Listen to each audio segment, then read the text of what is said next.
Welcome back to our read on contemporary society, and specifically, the primary institutions of the arts, music, and communication.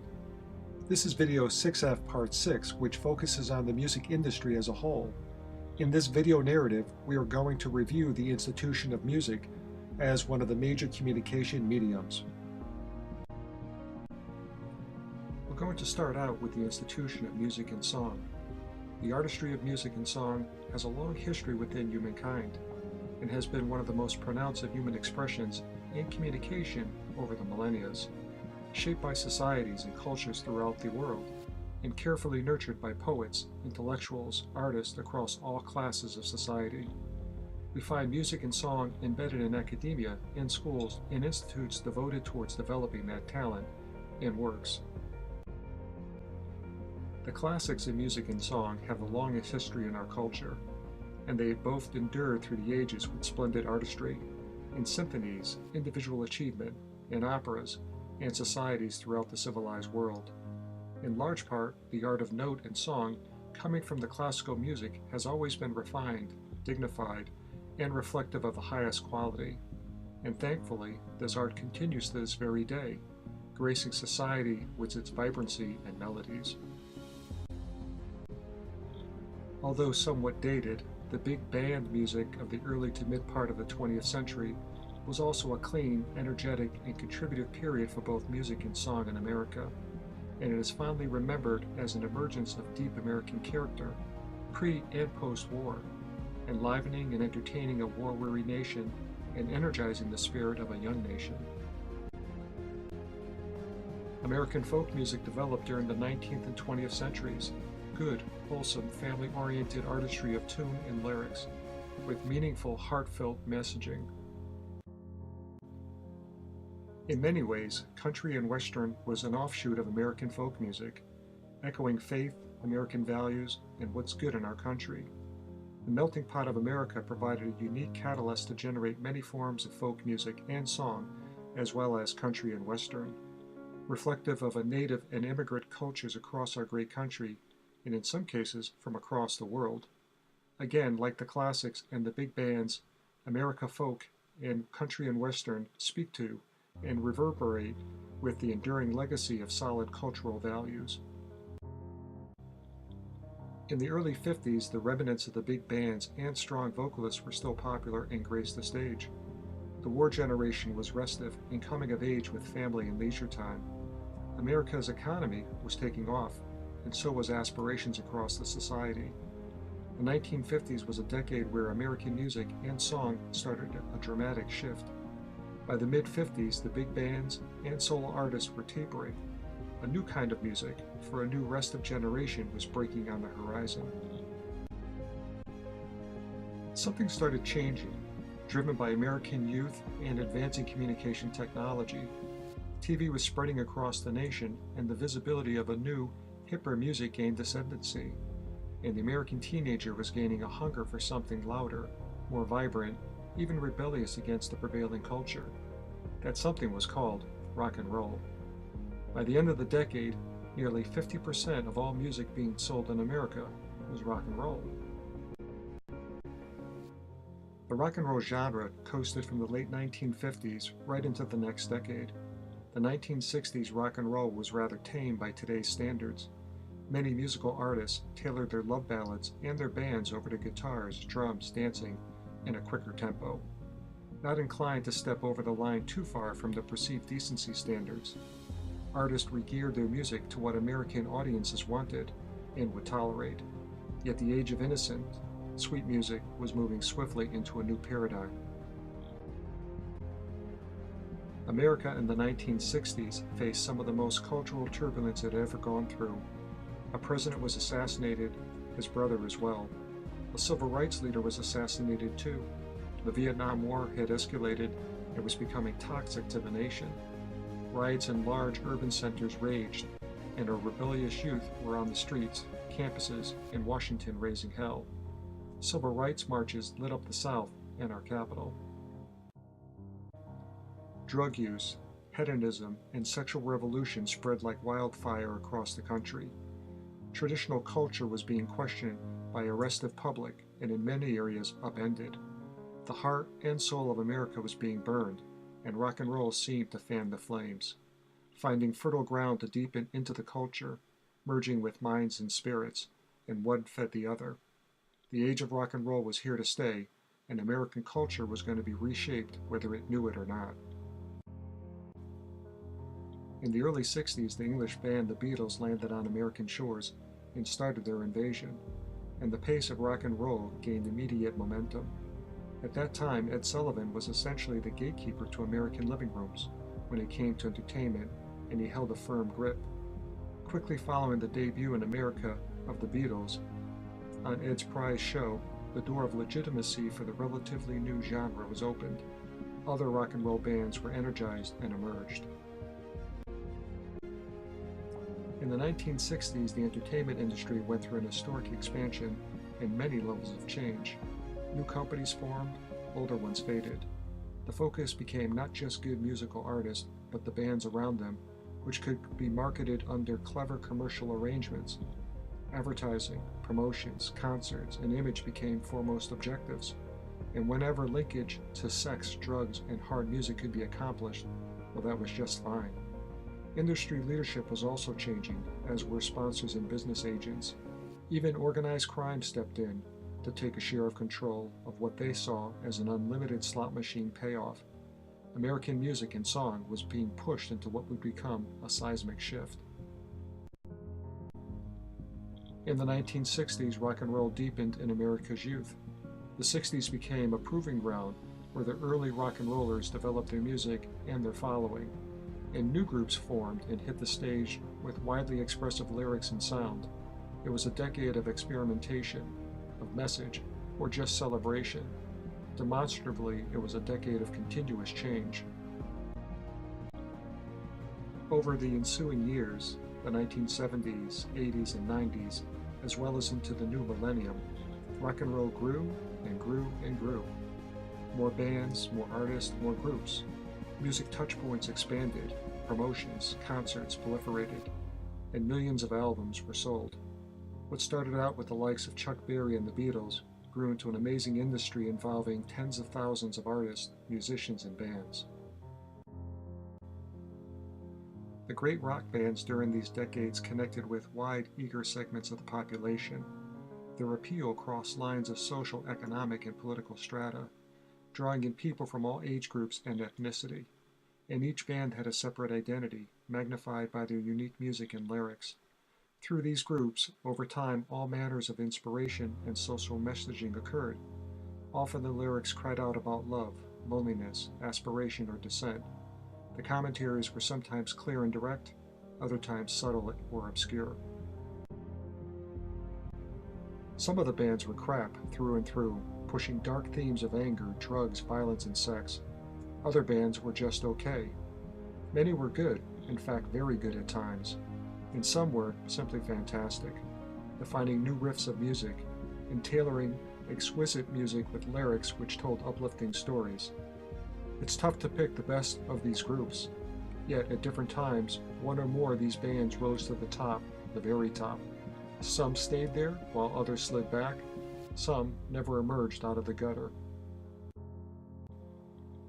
Across the spectrum of rock, most times their music was clean, well-purposed to a particular theme, moral, or important human cause.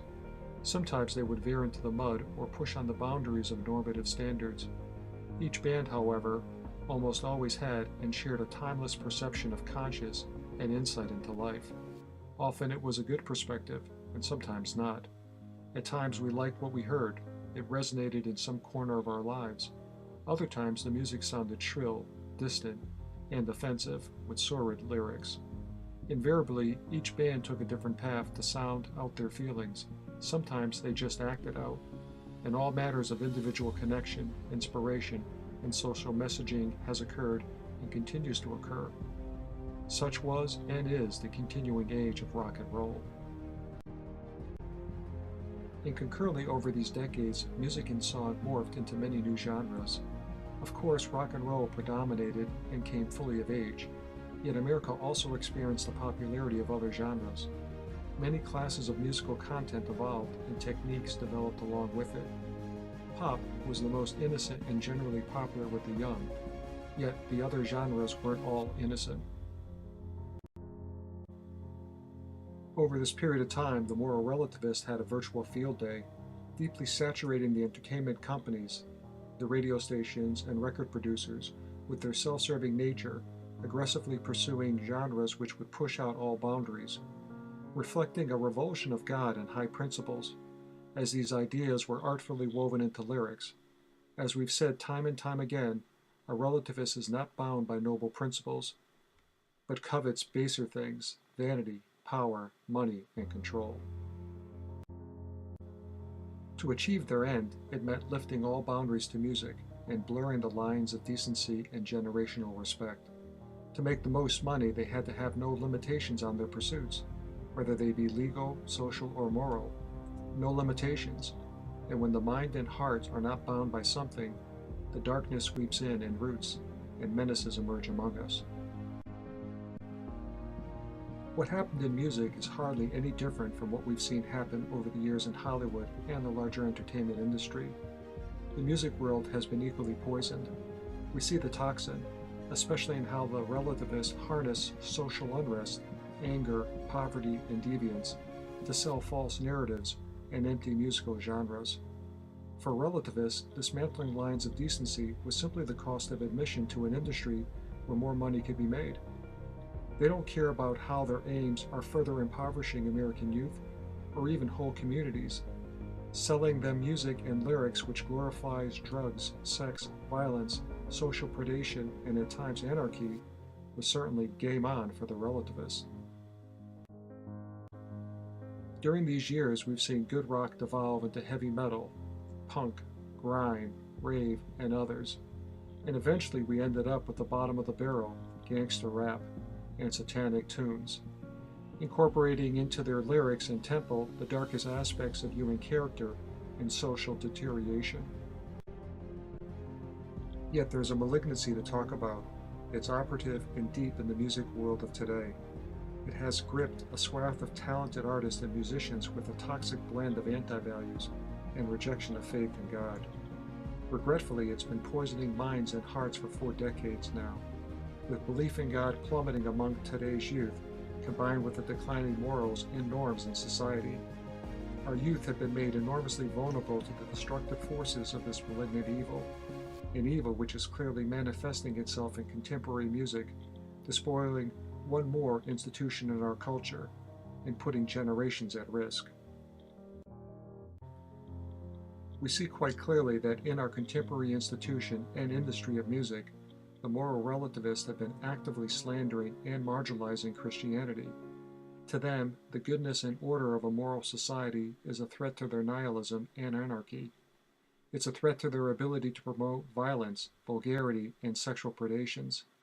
A moral culture poses a threat to their desire for no restrictions or rules. Perhaps this sounds familiar. Undermining healthy values by promoting destructive countercultures is a way to keep good culture and good people at bay. That's principally why the relativists in music underwrite lyrics which glorify drug use, encourage indiscriminate sex, energize social rebellion, and spread hateful creeds. This is the moral relativist agenda, and we encourage everyone to take notice, as this agenda is playing out right now in our times day by day. It is occurring in a part of the music entertainment industry we must see and be on guard against. And it's that part which isn't about the art of music, but about the deception and the deconstruction of humanity. It's vitally important we recognize this and eventually stand up to it. In our communities, in our homes, in our families. If I were to ask you what the most significant symbol of Islam is, what would you say? Probably you would say the crescent and the star, or perhaps Mecca in Saudi Arabia, where Muslims conduct their Hajj. If I were to ask you what the most significant symbol of Judaism is, what would you say? Probably you would say the six-pointed Star of David. If I were to ask you what the most significant symbol of Christianity is, of course you would say the cross of Christ. Undisputedly, the cross is the most symbolic of Christianity to people worldwide. In all three cases, the people who believe in and have deep faith in these symbols and the religious beliefs behind them would be offended if somebody or some group treated any of these symbols disrespectfully, and they would be justified, as any attack, marginalization, or ridicule of these symbols is a direct assault upon the religion and the people who practice that respective religion. And why do you think, in the American entertainment industry, we see only an attack upon one of these symbols? It isn't Islam, it isn't Judaism, but it's always Christianity. In Hollywood, in academia, in legal, in society as a whole, and exclusively in the music industry. This, my friends, is not by coincidence. It reflects a concentrated purpose and bigotry. No doubt, the active dark side of the American music industry is populated with twisted souls, and their intention is made clear by their lyrics and what they put their money into, to promote and disseminate. To them, it's about undermining and displacing healthy values with destructive ones which root into counterculture, in rallying against explicit values of faith, family, peace, and life-ensuring temperaments. They embellish and encourage not what brings people together and enables life, but what separates us and puts us at great risk. And they concentrate their attacks not upon the other great religions, but exclusively upon Christianity. The people behind this objective are not about creating uplifting music to strengthen humanity, but on the contrary, their motive is to make an easy buck by deceiving people into misery they may never escape from, to lead people into a loss of their own precious humanity. The groups Black Metal, the Chair of St. Peter, and the Upside Down Kingdom, use of an inverted cross as an anti-Semitic symbol is pronounced and highly visible. The chain around the woman's neck showing her false bondage to Christianity. Gee, what do you think they're trying to get across? No pun intended. The group Christian Death, the Pornographic Messiah. Folks, it's out there. Take a read at their song titles. It clearly shouts what they're about. The content and focus is completely anti-Christian and anti-God. The themes, lyrics, imagery, all deride and diminish faith. People of sound mind and reason, of good heart and soul, readily recognize it for the garbage that it is. But it still is, and that's the concern. How about some anti-Christian symphonies by a group called Beoberith, produced by Satanic Records out of Russia? Some import from Russia, that must be. Even the prestigious Grammy Awards committee is fine with this type of hateful music and imagery.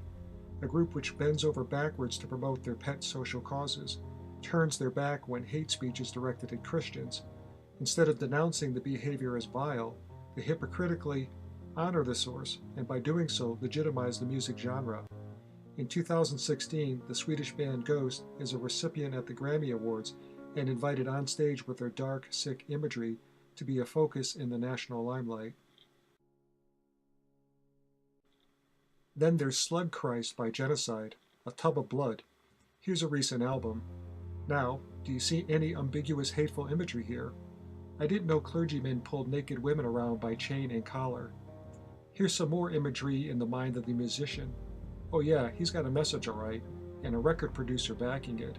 We talked about negative association in the Hollywood segment, and just to remind everybody, we're still in the mega entertainment industry when we talk about music. Now, moving away from the dark metal bands and the satanic music, let's shift to rap, more specifically, gangsta rap.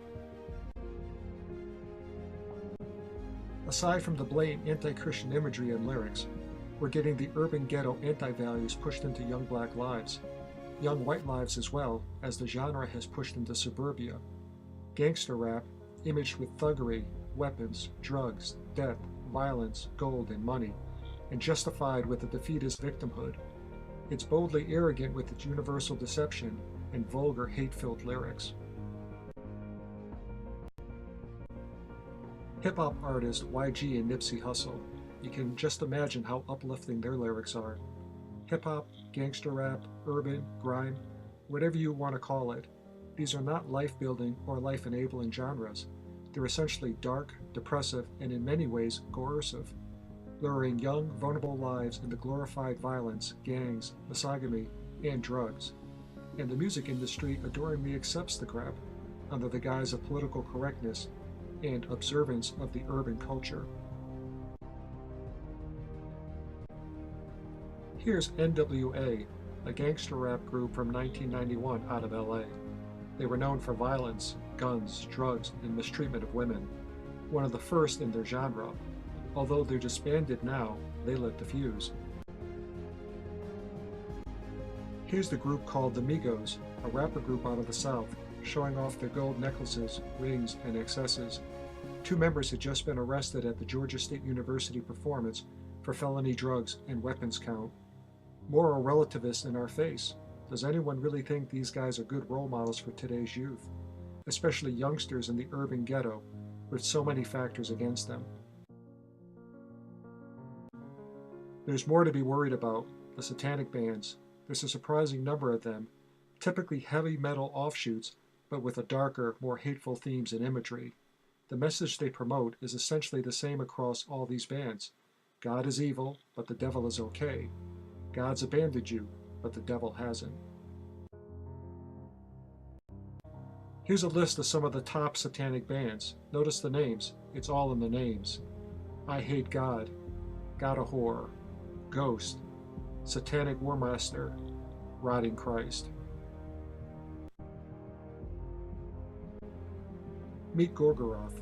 They are a Norwegian black metal band based in Bergen. It was formed in 1992. Gorgoroth is a satanic band, and they've caused a great deal of controversy, especially because some of their concerts, they like to feature sheep heads impaled with spikes and mock crucifixions of naked people on crosses. Really nice, a great example of the devolution of the human soul. Okay, enough of that dark stuff. We can do without it. Let's turn to something brighter. How about Disney? And more specifically, Miley Cyrus. She got a good start with Disney with her show Hannah Montana. She acted, sang, and gave us a fun day in the life of a teenager growing up. Miley Cyrus was fun-loving, mischievous, and talented, with a loving dad, a musician himself. We witnessed Miley grow up and come of age in America. We enjoyed her spunk, her caring, and her drive to champion good values. She regularly entertained a contemporary generation of teens in the innocence of their youth, and her persona was enduring as it was genuine. Then she grew up into a beautiful young woman, yet the entertainment industry wasn't going to let her go without a makeover. They surrounded her with advisors and counseling, advice on what she had to do now that she wasn't a teeny bopper anymore, not the type of influence or advice any loving parent would want their child subjected to. Her dad was readily pushed away, sidelined by the moral relativists surrounding his daughter. You see, the relativists don't like any variables they can't completely control, and a loving father is certainly one they can do without. So her father was out, and they moved closer in. She was a moneymaker, and they saw more cash to be made. But first, they needed to shape her image, away from the flower of youth, and into a new Miley, one that they could repackage and sell to keep their profits flowing. And so they did, and Miley was complicit. MTV, the music television network, was also a key player in Miley's makeover, reaching tens of millions of youth and young adults every day in their many shows. MTV was more than eager to sell the new Miley back to the same audience she grew up with at Disney, to collaborate with her publicist to crush her prior image as a good, talented young female, and cheapen her by selling her not as an artist, but as a sleaze and sex object. Their aim was to objectify her, and they did. It's good to know, especially as parents, there's always the high moral standards of the music and cable industry to count on. Of course, we have MTV to help parents in projecting good standards for today's youth. Here, we have Miley Cyrus showing us how the new Miley entertains and how to adorn oneself. Take note of the jewelry, the glitter, the money, and of course the sex. Her splits, her microphone, her bra, all telltale signatures of the perverted, the godless, relative moralists. In their dark minds, music and art is secondary to the sex and glitz. So, we have seen how even the sweet, lovable Miley Cyrus got bit by the snake. She traded faith for fortune, eagerly kissing the dark ring of the moral relativist in hope of glitter and fame, and in doing so traded her soul for a piece of the dark side, driven by moral relativism. Here's a reflection of her new mantra: doing whatever we want. This is our house. This is our rules. And we can't stop, and we won't stop. Moral relativism, no limits, no rules, just what I want. Unfortunately, Miley made her choices, and they weren't good ones. She, like many others, have swallowed the relativist lie, and in time her body will age, and her appeal with it. And MTV and others in the entertainment industry will quickly abandon her, as they invariably will be pursuing the next young talent to exploit. And Miley will wake up one day, alone and confused about her life that isn't, and the life that could have been. And the music industry ruins young men as well. Justin Bieber is a near example. Starting out as a young, innocent, fun-loving youngster, an extraordinary musical talent, eventually swept up into the music culture, and losing himself into the sleazy side of it. Despoiled over a near decade with the excess and the parasitic nature of the industry, Justin changed, moving away from God and principles as he was absorbed into the deceitful allure of the entertainment industry and the people within it. Take note, the communications platform of MTV is not really about the music, nor the art of the song. It's about promoting sex and dishonesty amongst young people. It's about conflict, aggression, and dominating your neighbor. These are MTV's values. These are moral relativist values, and they aren't life-building ones. The rotting contemporary music and song is out there. We've seen it, we've heard it, and we've shared it with you. Realistically, it's not everywhere. However, it seems to be present in many of the depressed and deranged pockets of our society, in those dark corners of subcultures where the near psychotic and deviant dwell. Where civilization is just holding on, rarely seeing clear of a few days out. We see the rot in these failed stratas of society, where the two-parent households have long since crumbled, where cultures of entitlement, theft, and drugs are pandemic, where leadership is abject failure and criminal gangs hold large neighborhoods in bondage, where poverty is perennial, not just poverty of the wallet, but poverty of the mind and soul. It's there where you'll find the rot. It's there where you'll find the dark side of American music. We can't offer any preventive control or prescriptions for removing music and song we find objectionable, or even the people behind it. They're all entitled to the stage, and people are free to hear what and how they sing. It might be ignorant or hateful or garbage, but they are in America, and they're free to spew it, and people are free to receive it. In America, freedom of expression gives everyone in our society the right to express themselves, generally without condition. Music and lyrics are forms of such speech, and free speech is a high value, and censorship is no value at all. Even if we could offer some prescriptions for change, it wouldn't work, so long as we have those subcultures seething with hate and envy, so long as we have people more motivated by the lure of money, sex, guns, and drugs, while at the same time they scorn goodness and God as something weak and undesirable. The subcultures of despair and anger will certainly persist until the heart is changed, and the music and song from those dark temperaments will reflect rebellion, anarchy, and grief for many years to come.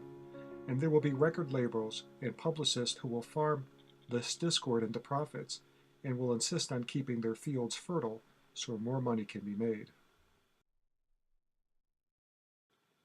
While we've pointed out much of the rot in the music and song industry, the good news is it isn't overwhelming us in our general culture.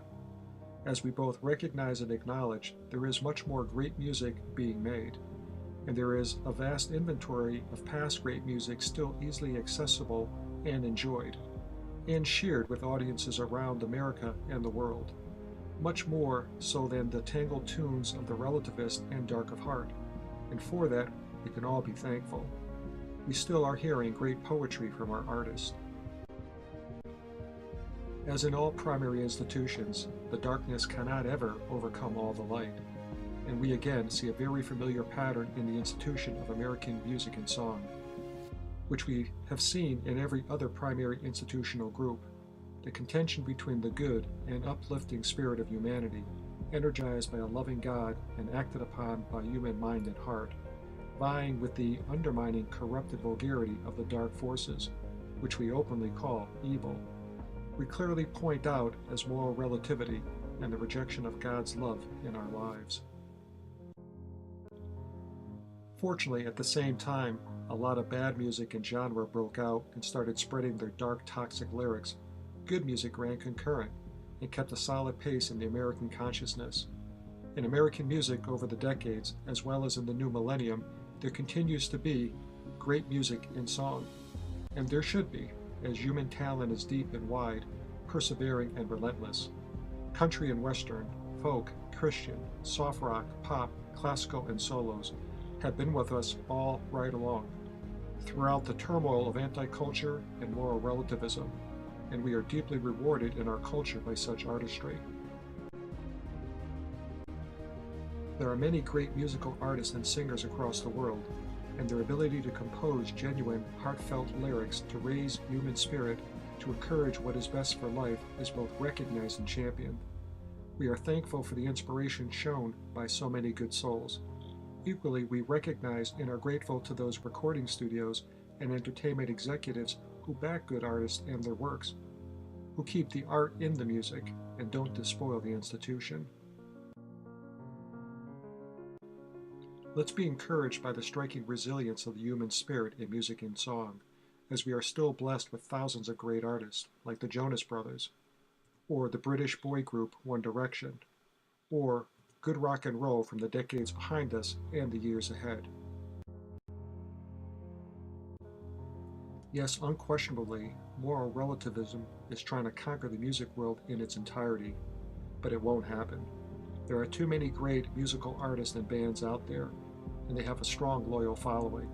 Take Celine Dion, for example, elegant, powerful, and untouchable, or a wonderful artist like Kelly Clarkson, who rose from obscurity to a national sensation in just a season, and the many other outstanding talents who have emerged from shows like American Idol, The X Factor, and The Voice, year after year.